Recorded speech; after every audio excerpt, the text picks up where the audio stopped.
Class 11th. Now today we are going to revise our next chapter, bills of exchange.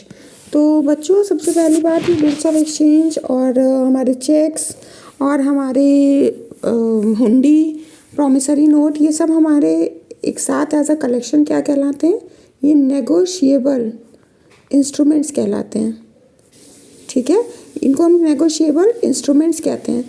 जिसमें what is bill of exchange? Bill of exchange का मतलब होता है कि जब जैसे मान लीजिए कोई पर्सन है जो सेलर है और जो बायर है, वो दोनों ही जो है सामान को ख़रीदना और बेचना चाह रहे हैं और उनके पास में फ़िलहाल में जो है कैश अवेलेबल नहीं है, तो वो एक डॉक्यूमेंट प्रिपेयर करते हैं। That document is known as bill of exchange. यहाँ पर जो आपका सेलर होगा वो कहलाएगा ड्रॉर, क्योंकि वो बिल को बना रहा है। ठीक है, और जो आपका बायर होगा वो क्या कहलाएगा? वो आपका कहलाएगा ड्रॉई, क्योंकि वो सामान को खरीद रहा है। और जो पर्सन पेमेंट को रिसीव करता है उसको हम कहते हैं पेई। जिसको एक्चुअली में पेमेंट करना होगा उसको आप क्या कहेंगे? उसको आप कहेंगे पेई। ठीक है, तो ये तो हो गई बिल ऑफ एक्सचेंज की बात, एक शॉर्ट ब्रीफ डिस्क्रिप्शन। अब चलते हैं अपने एक न्यूमेरिकल की तरफ। इसमें क्या बोला गया है? A sold goods to B for rupees 15,000. A draws a bill of exchange for 2 months for the amount due, which B accepts and return it to A. B met the bill on the due date, pass necessary general entries in the books of A and B. तो सबसे पहली बात, यहाँ पर A कौन है? A आपका drawer है, A आपका ड्रॉर है, और B आपका कौन है? B आपका ड्रॉई है। ठीक है, B आपकी ड्रॉई है। तो अब आपको दोनों की बुक्स में एंट्री करनी है। ड्रॉर कौन था? सेलर। और बायर कौन था?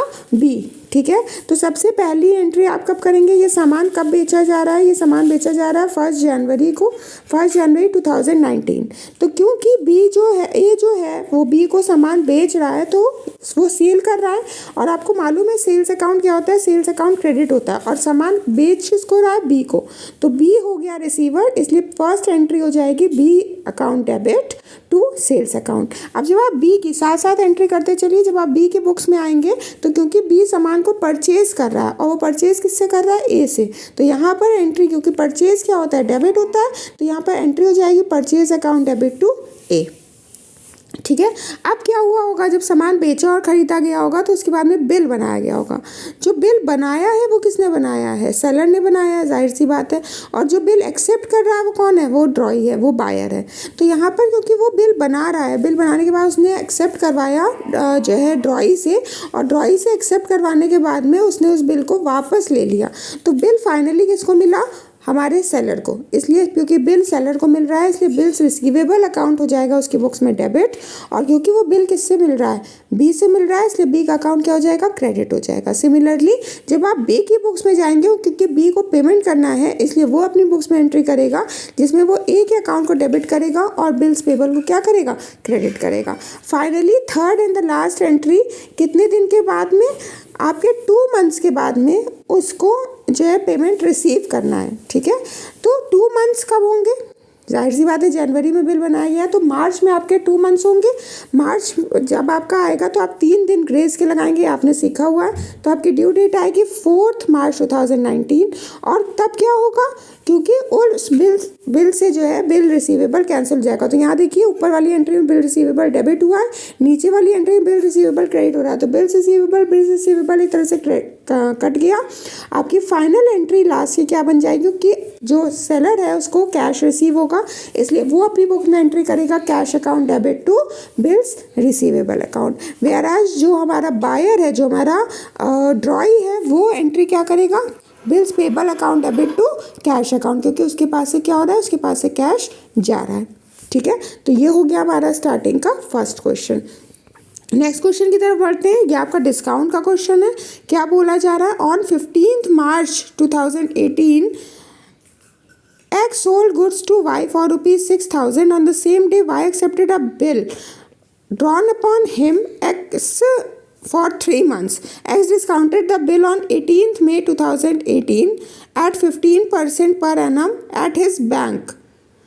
Y met the bill on maturity pass the necessary general entries in the books of both the parties.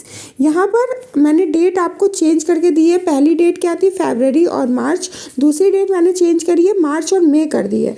इसमें आप एक बात का ध्यान रखें, एक बार ये क्वेश्चन मैं करवा रही हूँ, दूसरा जो क्वेश्चन करेंगे वो आप खुद मार्च और मई करके अपने आप से ट्राई करेंगे, ठीक है। तो सबसे पहली बात, बाकी जो सेम एंट्रीज़ हैं वो तो आपकी सेम ही रहेंगी। जैसे कि मान लीजिए फर्स्ट एंट्री, तो फर्स्ट एंट्री जैसे मैंने ऊपर बताई है दोनों की बुक्स में सेम रहेगी। सेकेंड एंट्री भी दोनों की बुक्स में सेम रहेगी। आपका डिफरेंस जो आएगा वो थर्ड एंट्री में आएगा, ठीक है। उसको आप ध्यान समझ लीजिए। देखिए थर्ड एंट्री में क्या हो रहा है, थर्ड एंट्री में आपका जो डिस्काउंटिंग चार्जेस है, क्योंकि जो सेलर है वो अपने कस्टमर को क्या कर रहा है, डिस्काउंट प्रोवाइड कर रहा है। तो डिस्काउंट उसके लिए क्या एक्सपेंस है, इसलिए वो अपनी बुक्स में डिस्काउंटिंग चार्जेस को क्या कर देगा, डेबिट कर देगा। बस सिंपल जो आपका डिफरेंस होगा वो यही होगा इसमें, ठीक है। सिंपली डिफरेंस आपका यही आएगा। आप नॉर्मल एंट्री क्या करते हैं, bank account debit to bills receivable. जब डिस्काउंटिंग चार्जेस होगा तो डिस्काउंटिंग चार्जेस को भी ले जाएंगे, एंट्री बन जाएगी bank account debit discounting charges account debit to bills receivable. अब ये आपको डिस्काउंटिंग चार्जेस कैसे निकालने हैं, ध्यान से देखना है। यहाँ पर आपका बिल कितने का है, 6000 का है, ठीक है। उस पर वो इंटरेस्ट कितना बोल रहा है, इंटरेस्ट बोल रहा है आपसे 15%, तो 15/100 कर देंगे।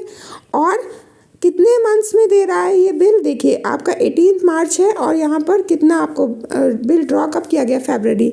तो फरवरी आपका 15 का है। आप फरवरी को आधा काउंट करेंगे, फरवरी और मार्च, तो आपके कितने मंथ हुए, आपके हो गए यहाँ पर 2 मंथ्स, ठीक है। तो आपने यहाँ पर इसको जो अपना इंटरेस्ट लगाना है वो कितने मंथ का लगाना है, 2 मंथ्स का। तो 2/12 कैसे लिखेंगे, पूरा 6000 इंटू 15/100 इंटू 2/12, ठीक है। आपका अमाउंट कितना आ जाएगा, 150। अब आप क्या करेंगे, बिल रिसीवेबल में पूरा 6000 दिखाएंगे, 150 दिखाएंगे डिस्काउंटिंग चार्जेस में, दोनों को माइनस करके बैंक अकाउंट में ट्रांसफ़र कर देंगे। जो आपका बायर होगा वो अपनी बुक में कोई भी टाइप की एंट्री को चेंज नहीं करेगा, उसकी बुक्स में एंट्री 6000 से ही होगी लास्ट तक, ठीक है। So that's about this chapter. Thank you children.